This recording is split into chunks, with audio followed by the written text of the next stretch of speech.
Hoje vamos conhecer a história do homem chamado de Senhor Diretas ou Senhor Democracia, e quem mais tarde ficou conhecido como o homem que o mar quis somente para si. Ele escreveu uma das mais importantes páginas da história política do Brasil e foi um dos políticos mais relevantes, principalmente na sua luta pelo fim da ditadura e pelas eleições diretas. Se você ainda não é inscrito, clica para se inscrever e assim você não perde nenhuma das nossas histórias, as mais incríveis viagens através do tempo. Pense na possibilidade de se tornar um membro, se torne um mochileiro, desbravador ou viajante do tempo, a turma que apoia o canal e nos ajuda a crescer. Meu nome é Vanessa Silva e a quem interessar, essa é a história que eu vou contar hoje. Vamos conhecer e, para alguns, relembrar a conturbada vida e morte de Ulisses Guimarães, o homem que desapareceu no mar.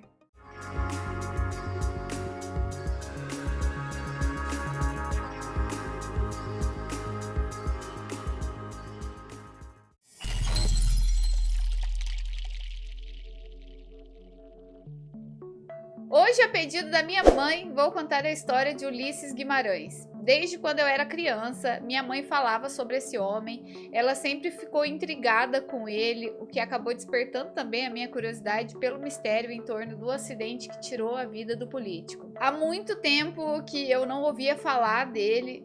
Durante uma conversa com ela essa semana, ela sugeriu: por que você não conta a história do Ulisses Guimarães? Seu irmão disse para você contar sobre ele. Então eu resolvi parar para relembrar esse nome e me deparei com uma história realmente muito interessante que eu não conhecia completamente. Ele foi uma figura crucial para a história do nosso país.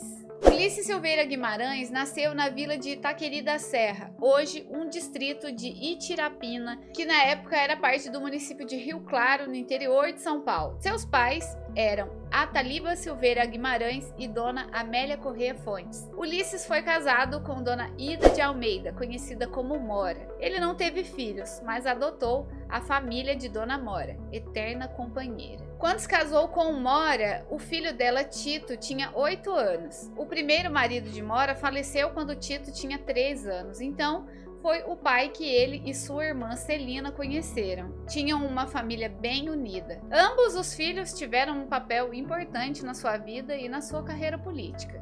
Ulisses teve uma vida acadêmica ativa, participando do Centro Acadêmico 11 de Agosto e sendo vice-presidente da União Nacional de Estudantes. Formou-se bacharel em Ciências Jurídicas e Sociais pela Faculdade de Direito da Universidade de São Paulo, a USP, onde posteriormente lecionou, tornando-se professor titular de Direito Internacional Político na Universidade Presbiteriana Mackenzie. Lecionou também Direito Municipal na Faculdade de Direito de Itu e Direito Constitucional na Instituição Toledo de Ensino em Bauru, onde também foi diretor. Exerceu advocacia, especializando-se em direito tributário. Apaixonado por futebol e santista fanático, associou-se ao Santos Futebol Clube em 10 de janeiro de 1941. Sendo nomeado diretor-presidente da subsede em São Paulo em 1942. Se voltou para a política em 1945 e foi eleito deputado estadual pelo estado de São Paulo em 1947 pelo Partido Social Democrático PSD. E a partir daí não deixou mais a política, sendo eleito deputado federal por São Paulo por 11 mandatos consecutivos, de 1951 a 1995. Seu último mandato não foi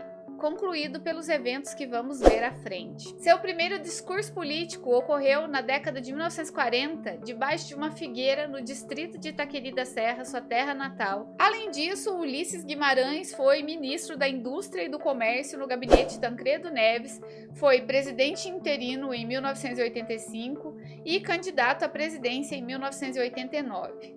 Lá em 1964, inicialmente, ele apoiou o golpe contra João Goulart, o então presidente. O golpe de 64 foi um movimento militar no Brasil que resultou na derrubada do governo democraticamente eleito de João Goulart em 31 de março de 1964, liderado por setores conservadores da sociedade, apoiados pelas Forças Armadas e por países como os Estados Unidos, devido ao temor do avanço do comunismo na América Latina. Isso levou ao estabelecimento da ditadura militar que governou o país por mais de 2 décadas, caracterizada pela repressão política, censura, perseguição a opositores e restrição das liberdades civis. Ulisses chegou a participar da polêmica Marcha da Família com Deus pela Liberdade em São Paulo. Essa marcha reuniu uma coalizão de grupos conservadores, incluindo setores da sociedade civil, igrejas, militares e empresários que estavam preocupados com as políticas do governo de Goulart. Resumindo, eram as pessoas que estavam mais assustadas com o fantasma do comunismo. Mas não demorou muito para que Ulisses se arrependesse dessa participação e passou para a oposição à ditadura. Em 1965, com a instauração do bipartidarismo,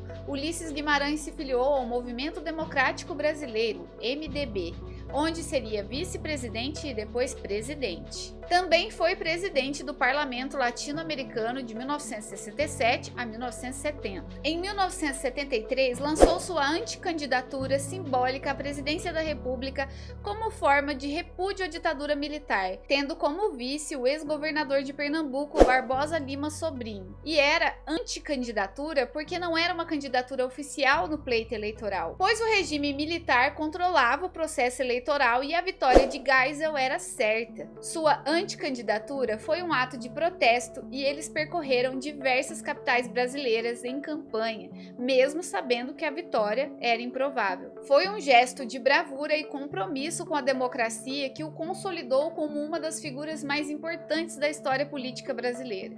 Isso também contribuiu para mobilizar a sociedade civil em favor da redemocratização. Também pressionou o regime militar a ceder às demandas por eleições diretas e inspirou outras candidaturas de oposição ao regime militar. Em novembro de 1976, à frente do partido, participou de todas as campanhas que pediam o retorno do país à democracia, incluindo a luta pela anistia ampla, geral e irrestrita. Com o fim do bipartidarismo em 1979, o MDB se transformou no Partido do Movimento Democrático Brasileiro, PMDB, do qual Ulisses seria presidente nacional.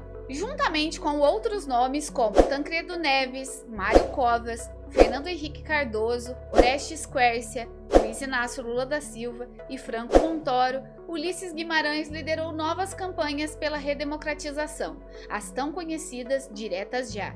Ele quase foi candidato à presidência da República em 1985 pelo PMDB, quando as eleições foram realizadas no colégio eleitoral. Mas, na época, as articulações políticas levaram à eleição de uma chapa mista com Tancredo Neves como candidato a presidente pelo PMDB e José Sarney, do PFL, como candidato a vice. Ulisses exerceu a presidência da Câmara dos Deputados em 3 períodos, de 56 a 57, de 85 a 86 e de 87 a 88. Ele também presidiu a Assembleia Nacional Constituinte em 87 e 88, sendo fundamental na aprovação da nova Constituição, chamada por ele de Constituição Cidadã, pelos avanços sociais que incorporou. Por sua participação nas Diretas Já, ficou conhecido como Senhor Diretas e Senhor Democracia. Em 1986, esteve pela última vez em Itaqueri da Serra. Inaugurou ali o asfaltamento da rodovia vicinal que leva seu nome,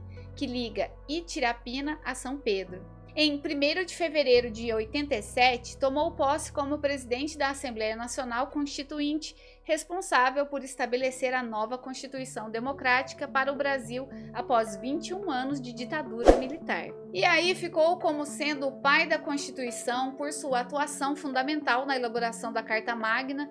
Foi ele que promulgou a Constituição de 1988. Como presidente da Câmara dos Deputados, Ulisses era o substituto de Sarney, que ocupou a presidência devido à morte de Tancredo antes de assumir o cargo. Ulisses assumiu várias vezes a presidência, sendo o primeiro paulista a fazer isso desde Ranieri Mazzilli, em 1964. Devido à sua grande popularidade, se candidatou à presidência da República pelo PMDB nas eleições de 1989. Os arquivos do Conselho Nacional de Segurança da Comissão Geral de Investigação, CGI, e do Serviço Nacional de Informações, SNI, mostram que o então deputado Ulisses Guimarães foi alvo de investigação, mesmo durante o período de redemocratização do país, enquanto ainda dirigia a Câmara e a Assembleia Nacional Constituinte, além do PMDB. Uma avaliação registrada em 87 afirmava que Ulisses poderia causar crises partidárias entre os aliados. Em 1989, como candidato à presidência, recebeu apenas 4,74% dos votos, ganhando em 98 municípios do país, sendo Lagedão, na Bahia, seu município mais votado, com 65,52% dos votos. Em 1990, foi reeleito deputado, mas não disputou a presidência da Câmara, perdendo a presidência do PMDB para Orestes Quercia. Seu prestígio foi restaurado em 92, durante o impeachment do então presidente Fernando Collor de Mello. Ulisses foi incisivo contra Collor, pedindo abertamente que a votação do impeachment no Congresso não fosse secreta. Em 22 de junho de 1992, apresentou o projeto de lei número 2.938, posteriormente sancionado como Lei 8.906, de 94, criando o Estatuto e o Código de Ética e Disciplina da OAB, tornando o exame de ordem obrigatório para os bacharéis em Direito que desejavam exercer a advocacia no Brasil. Exame esse que tem que ser feito até os dias de hoje. Em 17 de abril de 1995, a antiga Fundação Pedroso Horta, instituída pelo MDB, foi rebatizada e passou a se chamar Fundação Ulisses Guimarães, em homenagem ao líder político que partilhava dos mesmos ideais e valores da fundação. E agora chegamos ao momento do acidente que tirou a vida de Ulisses Guimarães, ocorrido em 12 de outubro de 1992, completando este ano de 2024 32 anos. Vamos entender o que aconteceu naquele dia. Segundo o relato de um empresário chamado Arthur Vicentim, que naquele dia estava praticando mergulho em Ponta Negra, a 35 quilômetros de Paraty, no litoral sul fluminense, ele avistou um helicóptero Esquilo de prefixo PT HMK por volta das 4 horas da tarde daquela segunda-feira. O empresário, também piloto, estranhou ao perceber que a aeronave estava voando a apenas 30 metros de altura e se dirigindo para uma região de céu trevoso. Segundo seu relato, para onde o avião se dirigia estava muito escuro, tudo preto, com o teto colado e sem visibilidade, que passou muito baixo. 10 minutos depois começou uma chuva fortíssima com rajadas de vento e granizo, parecia uma cachoeira e o mar ficou muito agitado. Eles estavam ali praticando mergulho, se prepararam para voltar para a terra. Esse empresário foi provavelmente a última pessoa a ver o helicóptero que levava o deputado federal Ulisses Guimarães antes da aeronave cair. Minutos depois, o Dr. Ulisses, como era conhecido, o histórico político que tanto lutou pela democracia durante a ditadura, perdeu a vida nesse acidente aéreo. Junto com ele estavam sua esposa Dona Mora, um ex-senador chamado Severo Gomes, sua esposa Henrieta, além do piloto Jorge Comemorato. Todos eles perderam a vida nesse trágico acidente. Bom, mas o que aconteceu antes desse fatídico acontecimento? Ulisses havia chegado ao condomínio Porto Galo na sexta-feira para se hospedar na casa de um amigo, o empresário Luiz Eduardo Guini. Passou lá o fim de semana e durante esse período saiu do imóvel 4 vezes para fazer telefonemas no Hotel Porto Galo. No primeiro telefonema, que foi ainda na sexta-feira, conversou durante uns 20 minutos com o então presidente Itamar Franco, que tinha acabado de assumir o Planalto após o afastamento de Fernando Collor. No sábado, passou a tarde na casa do empresário Israel Klabin, localizado na Ilha Grande. Na segunda-feira, as condições do tempo estavam terríveis, mas segundo relatou um ex-ministro da Ciência e Tecnologia, Renato Archer, Ulisses não tinha medo de voar. Renato era amigo do parlamentar e havia passado o fim de semana com ele. Disse que ele estava absolutamente tranquilo e nem pensou em adiar a volta por causa do tempo. Segundo Renato, Ulisses concordou apenas em pedir ao piloto para chegar antes das 3, uma hora mais cedo do que o combinado, para iniciar a viagem antes da chegada da tempestade. No entanto, aquela era uma frente fria de grande intensidade que passou pelo Vale do Paraíba no início da tarde de segunda-feira e alcançou o litoral horas depois. Outros pilotos entrevistados na época afirmaram que as condições com vento e chuvas fortes eram tão perigosas que nenhuma aeronave pequena deveria ter decolado. O piloto do esquilo ainda tentou sobrevoar o litoral rumo ao sul até encontrar uma brecha nas nuvens para passar entre os morros até São Paulo, mas não foi possível. Segundo um responsável da empresa de táxi aéreo, Margirus, proprietária do helicóptero, ao perceber a gravidade do problema, o piloto provavelmente tentou escapar da tempestade voando em direção ao mar, mas foi alcançado pelos ventos e pela chuva, caindo cerca de 10 quilômetros da costa. Em 16 de outubro, uma nota da aeronáutica informou que a aeronave chegou até a ilha de Anchieta e deu meia volta para retornar a Angra dos Reis, mas caiu na enseada de Joatinga. Os corpos de Dona Mora, identificada graças à aliança com o nome do marido, e o ex-senador Severo Gomes, foram resgatados no dia seguinte ao acidente por embarcações particulares de moradores do condomínio Laranjeiras, em Paraty. Remanescentes do piloto foram encontrados, o que fez com que ele fosse identificado pouco depois a cerca de 5 quilômetros de distância, e em seguida Henrietta Gomes também foi identificada. Mas o corpo de Ulisses jamais foi encontrado, nenhum sinal dele, nenhum vestígio, apesar de vários dias de busca realizada pela Marinha, Aeronáutica e Corpo de Bombeiros, que utilizaram diversas embarcações e aeronaves. Na época, algumas pessoas envolvidas com parapsicologia e mediunidade chegaram a dizer que o corpo apareceria em um lugar ou em outro, que teriam sonhado com o lugar onde ele estava. Claro que nada disso se comprovou e tudo acabou gerando muito burburinho em torno dessa história, especialmente porque ele era a pessoa mais importante e famosa na aeronave e foi o único que nunca foi encontrado. No dia 19 de outubro, uma missa com mais de 1.000 pessoas lotou a Igreja da Candelária no centro do Rio, mas Itamar Franco estava relutante em decretar luto oficial sem a localização de um corpo. Somente no dia 21 de outubro, Itamar assinou uma emenda ao decreto de 1972 que tratava do falecimento de autoridades, permitindo a oficialização da morte de autoridades em circunstâncias como aquelas. E só então o Planalto decretou luto oficial de 3 dias. A morte de uma pessoa tão importante, principalmente com um corpo não encontrado, naturalmente gerou várias teorias conspiratórias.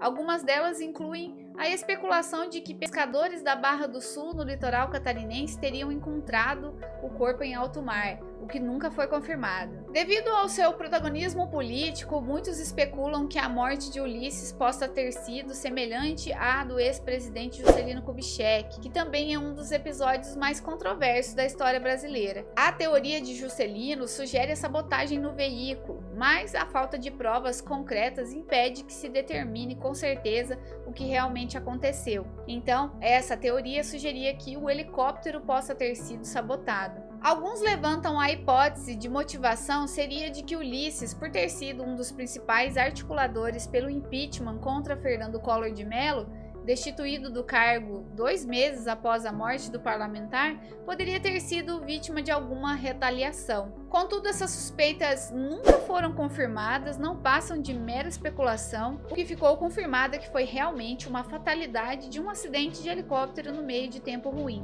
Mas é mesmo muito intrigante que das 5 pessoas no helicóptero, todas foram encontradas, menos ele. E aqui chegamos ao fim de mais uma história. Foi interessante conhecer melhor quem foi Ulisses Guimarães, uma figura que já tinha ouvido falar várias vezes. Descobri que ele teve uma conexão direta com a prova da OAB, com a Constituição Federal e com as diretas já. Enfim, foi uma pessoa de suma importância na história política do nosso país. Além disso, sua trajetória mostra como as pessoas podem reavaliar suas opiniões e até mudar de rumo, como ele fez ao longo de sua carreira. A vida está sempre sujeita a mudanças, não é mesmo?